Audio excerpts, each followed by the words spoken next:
That's the reason why the short-term memory is as big or as small as it is.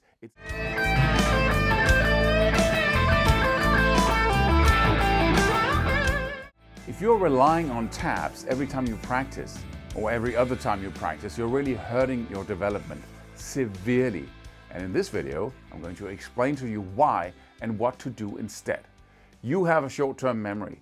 You can load that short-term memory up, and then you can practice whatever is in it. Let's say it's scale shapes or something you need to remember, or it might be something motorical picking techniques. But you can load that up, and then you can start practicing it. And once you've repeated it for a couple of hundred times during the next 5 minutes, then you can remember it. You can also remember it tomorrow. But if you start practicing something else then, right? Or you look down in the tabs and you practice something else, or you're practicing a whole solo, and you're basically reading your way through the solo every single day, then I know for sure that you are developing way slower than you could be. Because the short-term memory has a nice little quality about it, because whatever you can remember and learn to take with you until tomorrow, to tomorrow. So you practice something today, it's completely new, but you don't practice more than you can remember tomorrow without referring to tabs. Then you are practicing the right amount for that week, or for that month, or for that fortnight, right? If you have to refer to tabs every time, it means that you're shifting what you practice all the time, which is a disaster, and you don't have focus in your practice regimen, right?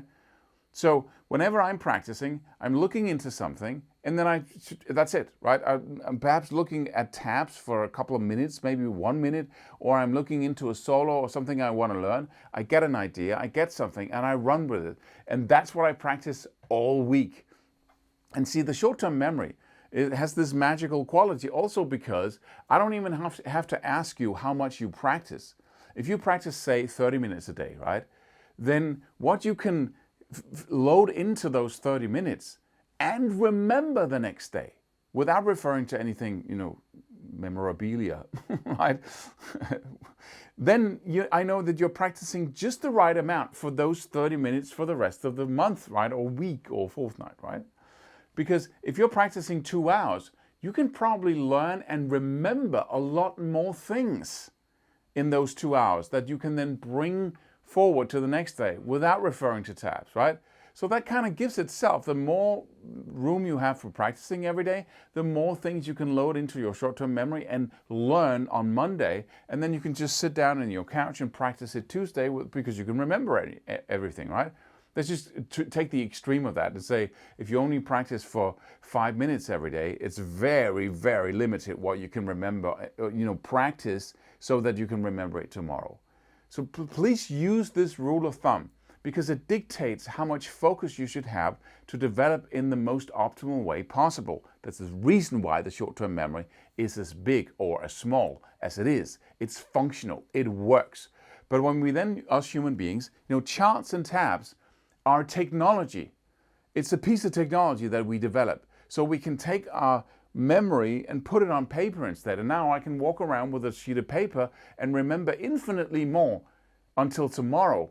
But that's why the dysfunction arises, is that if I bring this piece of paper with me, and these are all the things I practice on this piece of paper, then I don't have focus and I won't develop and I won't use the principle of mastery, and I will have a straight, slow curve upwards when I practice, learning slowly. I will never engage in the exponential growth curve of mastery, which is doing exactly what I just described to you. So do not rely on tabs every time you sit down to practice or every other time. The maximum amount of times a month you can rely on tabs, depending on what you practice, is once a week, right? If you're practicing song after song and you're very good at songs, and you're trying to remember songs, you might want to do something else. But when we're trying to learn guitar skills, that's the maximum. I would only go for 2, right? And say I have to only, because that gives you an enormous amount of focus. Remember something and then bring it with you, right? Don't forget to subscribe, go download the free course, and do leave a comment. Please, please, please, let me hear from you. I'm reading every comment. Gives me ideas, inspiration, and educates me on what's going on with you with these messages. So hope to see you in one of the videos that's popping up here on the screen or in the next video here on YouTube.